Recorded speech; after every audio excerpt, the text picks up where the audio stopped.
Hello everyone, it's Giving Tuesday and we're asking for your support to protect endangered seeds of the Southwest. These seeds have been grown in this region for thousands of years and are an essential part of growing healthy food in the midst of a changing climate. By donating today, more seeds will be grown, saved, and distributed across all of our programs. You can donate at nativeseeds.org. A year ago on Giving Tuesday, this growing space didn't exist. Donors made it possible to fence, plant, and irrigate this space, which is now growing 6 different crop varieties, which will be made available through our distribution programs like Community Seed Grants and Native American Seed Request.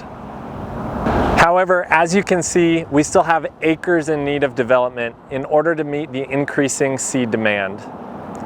Please donate now to help raise $15,000 to increase seed regeneration here at the Conservation Center and throughout our partner farmer network.